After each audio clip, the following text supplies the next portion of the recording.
Banyak ya yang mendampingi Pak Basuki Cahayapurnama kemarin dalam pemeriksaan di Barreskrim Mabes Polri. Termasuk juga wajah-wajah yang kita sering lihatnya juga di Komisi 3 DPR, Komisi Hukum DPR yang ikut mendampingi. Yang bermitra dengan Polri. Bermitra dengan Polri.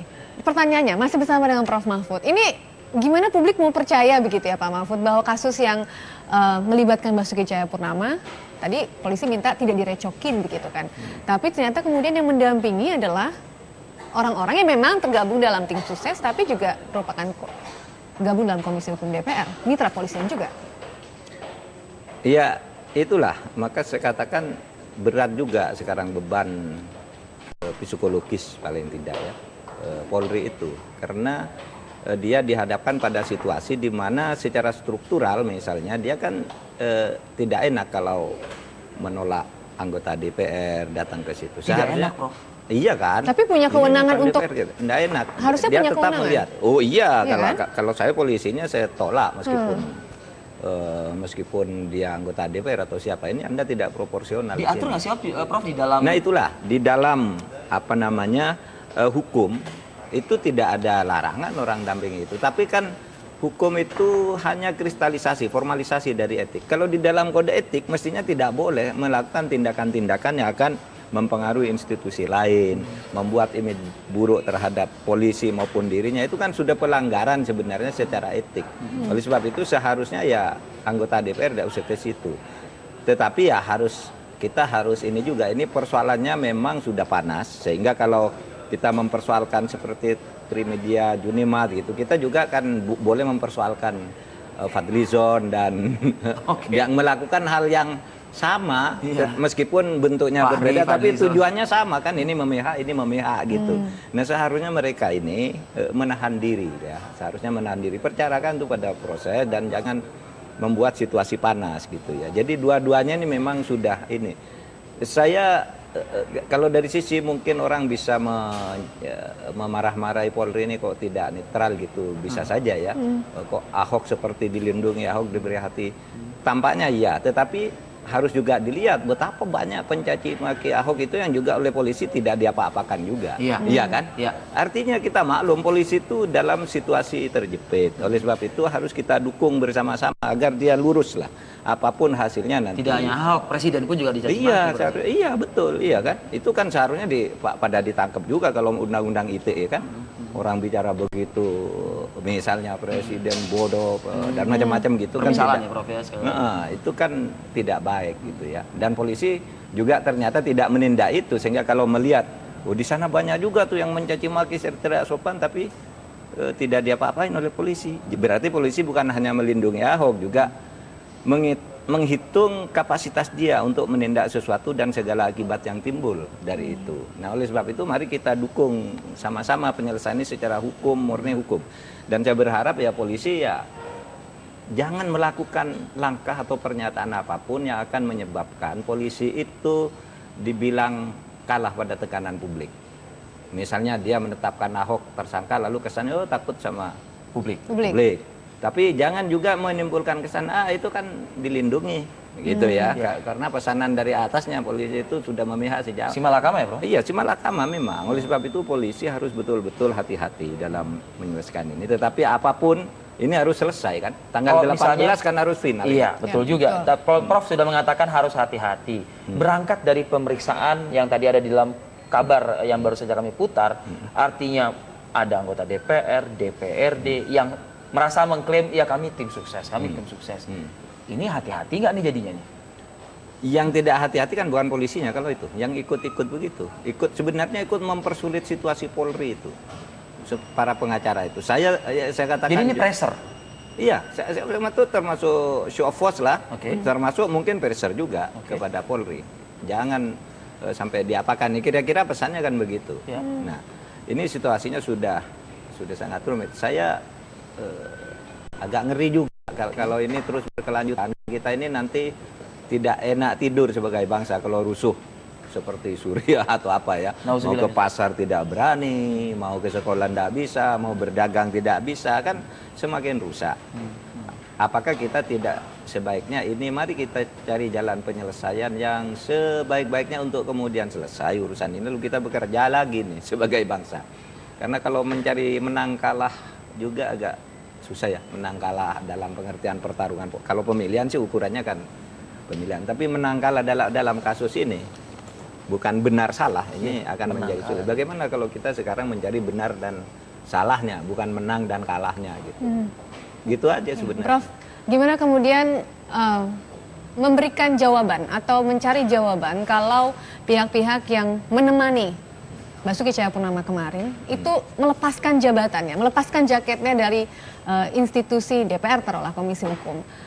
Ini kan kedua belah pihak, kita kan bisa katakan isunya sangat sensitif, dari kepolisian tertekan, tapi dari masyarakat juga ada ketidakpercayaan, ada kekhawatiran bahwa proses ini tidak berjalan dengan sesuai begitu, melihat tadi Anda katakan pressure-pressure yang ada pesannya begitu. Betul, itu sudah saya katakan, tidak secara hukum memang dia bisa mengatakan, saya kan tidak bawa tugas dari DPR, saya tidak baca seragam DPR itu secara hukum.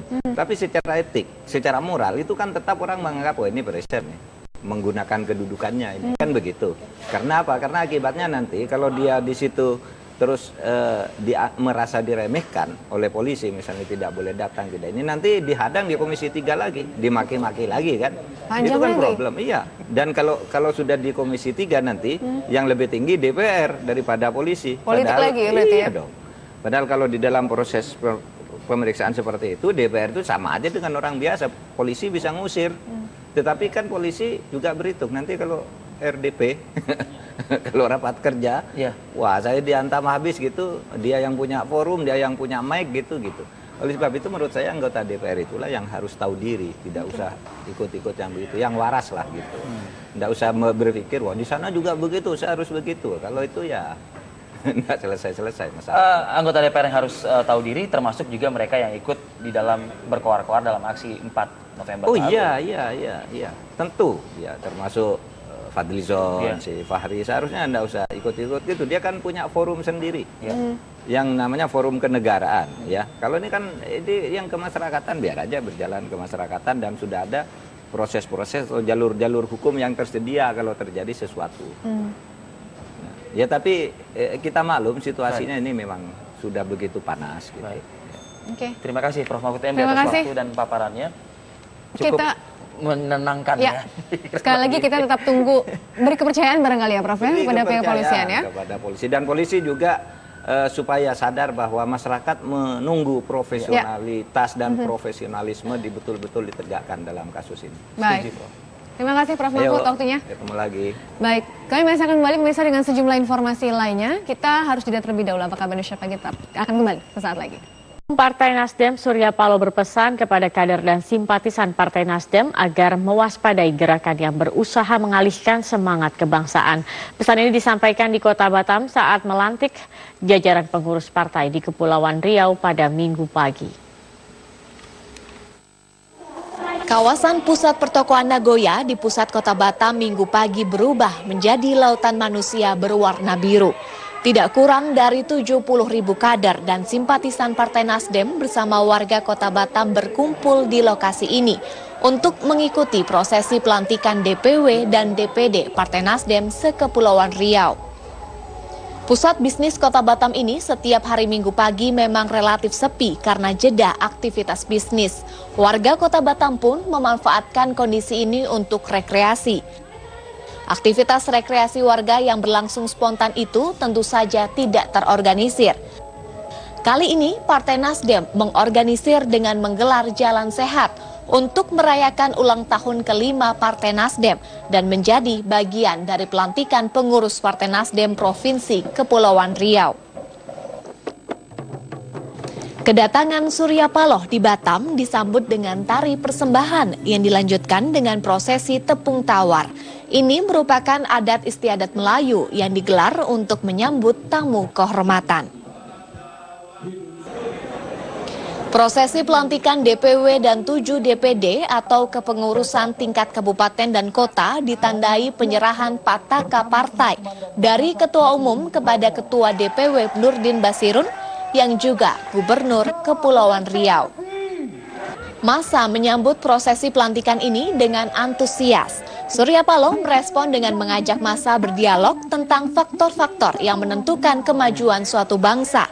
Dalam hal ini, ia merujuk ke negara tetangga yang telah meninggalkan Indonesia jauh di belakang. Lihatlah negara tetangga kita itu yang hanya 30 mil jaraknya dari tempat ini. Mereka telah jauh meninggalkan kita dalam berbagai aspek kehidupan kebangsaan yang mereka miliki. Kalau kita bertanya, apa yang menyebabkan mereka lebih maju daripada kita? Apa itu? Oh, mereka lebih jujur. Satu soal. Ada lagi? Ada? Mereka tidak korupsi. Mereka tidak korupsi. Satu, mereka lebih jujur. Kedua, mereka tidak korupsi. Apa lagi? Tegas. Mereka lebih tegas.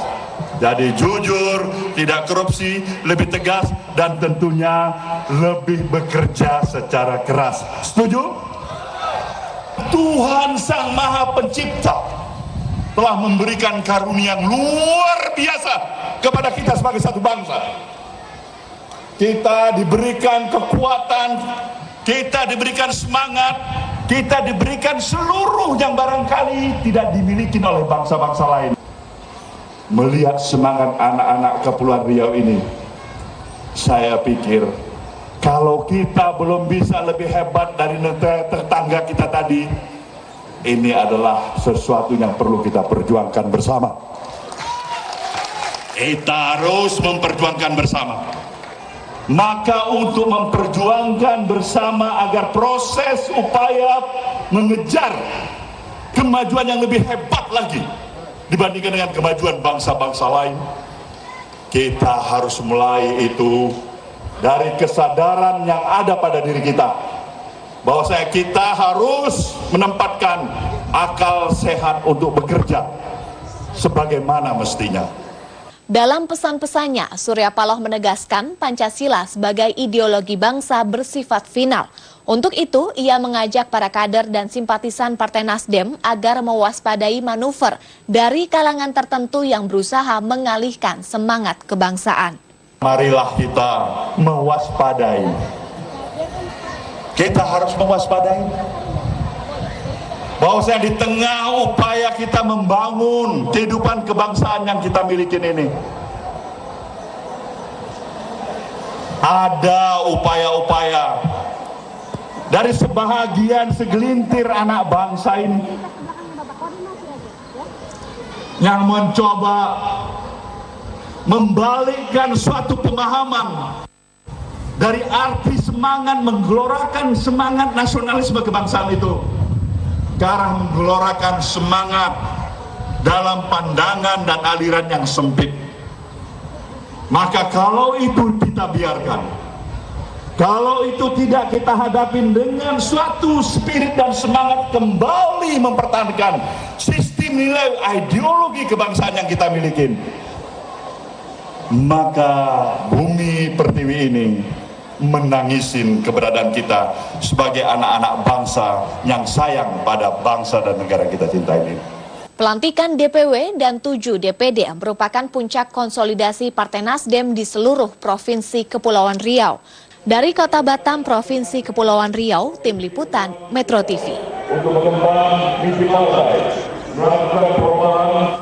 Kami akan kembali dengan informasi lainnya pemirsa, di antaranya ribuan pengemudi taksi